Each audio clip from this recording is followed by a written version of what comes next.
ZFC being up 2-1 in the series. It's going to be best 3 of 5. Best 3 out of 5, yep. And it's going to be Drydock next. We're going to see the same configuration as ZFC is going to be on Diamond Sword. Tau of Tribe is going to be on Blood Eagle. It's just all been 5-0s, whether it's been Tau or ZFC. As I said, ZFC is up 2-1, so ZFC won 2 games, 5-0. Tau winning the first map, Crossfire, 5-0. We going to Drydock. I'll list you off the rosters as soon as everybody gets into here. Starting off with Blood Eagle, I see Tilia, Booty Clap being Nanner, Makasuro, Gatekeeper, Cofraria, Dynamite Stick, and Sub. Waiting for their 8th as we see Diamond Sword come in with Kudos, Curious George, Yahapa Jesus, Handy Man, F and Kev, Cyanide, 9 at 9, and Red Spider. So waiting for the 8th player for Blood Eagle. Tower Tribe really struggling to get their 8th player into the game. It seems like the whole night. Yeah, both teams have been having troubles with that, it seems like. I'm wondering if the server load with this becoming open beta has anything to do with that. Can't imagine the stress that the servers are going through with the number of new players that must be coming in. As Red Spider gets away with that. Super high. Gets taken out by Gatekeeper there. Yeah, no, it looks like it's going to be returned by Tilia. That was a grab in the first 40 seconds. Yeah. Really trying to catch the defense off guard with that, I think. I just want to point out again that Tau Tribe is not running at Sentinel, so I think that this decision is based off being in the West Coast server, but I'm wondering how that's going to affect our play right now. I mean, the lowest ping being Copro with, I'm seeing people bounce around with 48. Other than that, you're seeing people in the couple 60s and then the upper 80s and above. As for Diamond Sword ZFC, we're in West Coast servers.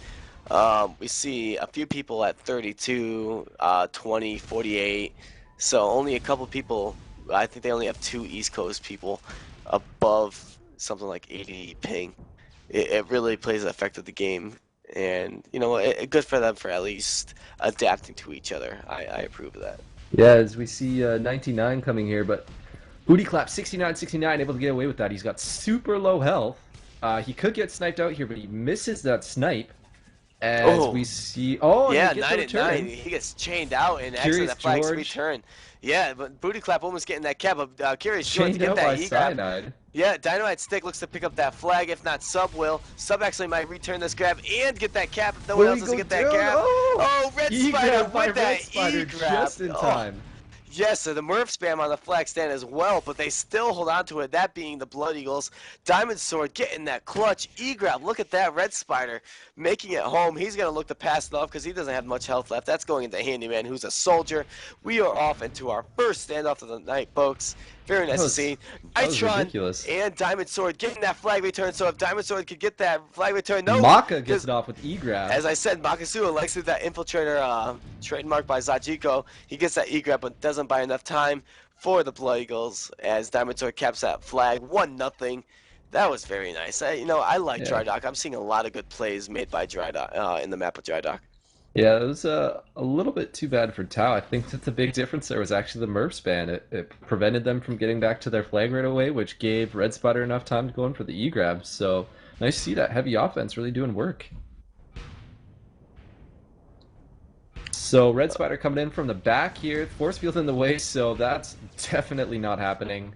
Yeah, he's out. I'm looking at Booty Clap here for Blood Eagle on the opposite side. He's going for a back grab. Let's see, that distract really nicely done by Turtle Bacon and Makasuro. He's out, but that sniper really takes him out by, that's Kudos. Really lethal. He's that Call of Duty player, and he's got that shot.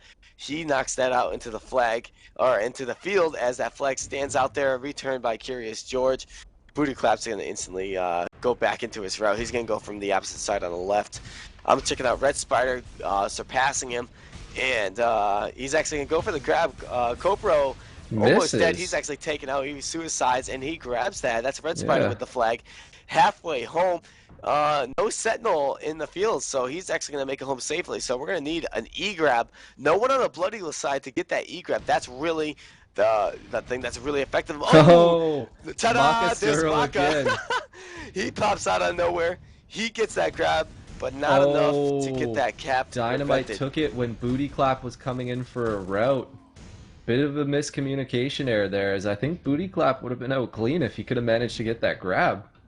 You know what? But from what we seen, even from spectator, we didn't see the infiltrator on the flag, Yeah, and really tricky. I thought he was gonna cap it too. Nine Quick at 3 nine to with a nothing crip there. chain grab again. ZFZ doing those chain grabs, Yep, Jihad for and Jesus now gets the next chain. yep, and 99 capping and making it 3-0 is Jihad for Jesus. I'm going to take a look. He only has 510 health. One snipe would do it, but there's no sniper on their team. Yeah, E-grab made, and not really getting out far as Jihad for Jesus might return it himself. No, his the teammate's going to return it as Jihad for Jesus gets that 4th cap for ZFC. the Tau And offense just falling apart at the seams right here. There was nobody at the base there. 4 soldiers on Blood Eagle as we don't even oh, we see 1 soldier being handyman. I think he's the stay-at-home. He's he's the only one being the soldier for ZFC. So soldier being the favorable class, surprisingly, as you usually see Pathfinder being the Yeah. favorable class, if not the Raider. But they only have one of those on their side. Yeah, I wonder how much ping is factoring into their decisions here, because Sub normally does run a Pathfinder or a Sentinel, but yeah, it's just not happening for Tau Tribe right now. Red Spider gets out clean. Yeah, Screw Red that Spider merm grabs spam it. there. And you know what? Looks like He's making it pretty far. He has there's a Sentinel I think for the first time. Oh That would yeah. be Telia. Yeah, Telia with a Sentinel. He actually snipes him out. That flag's in the field, but there's a couple diamond sword converging on it. Turtle Bacon with a grab. Yeah, he really should have returned that, but Telia, Curious Jared has that flag. He's Looks actually like he's really, going really, down. really weak.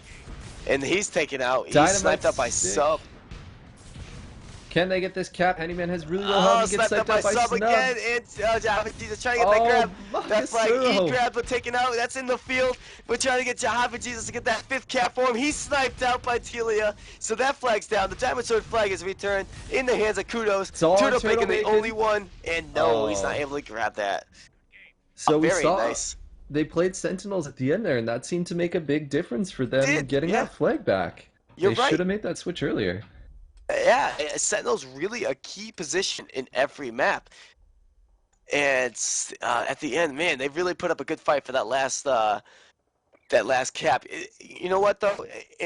Defending Tower Tribe, those 3 caps made, those chain grabs, didn't give them enough time to readjust. And by that Yeah. 4th grab, or by that 4th cap, they're like, all right, we got to switch something up. I bet they would have switched something up if it was the 3rd cap, and maybe it would have lasted a lot longer. Yeah, those e-grabs were definitely, or pardon me, those chain grabs were definitely very punishing for the ZFC side. So kudos to them. Really well played by CFC for those last 3 maps. Man, that was close at the end, but yeah, ZFC taking it. Best 3 out of 5, 3-1. So I think ZFC wins the series, so that can go in the records books. I think we're gonna see a 5th map played on East now, just for funsies. And you know, why not? It's a scrim. We're all having fun. Why not? You don't see good games like this. You don't see good teams matching up like this every single night, as much as we wish to, at least. Yeah, so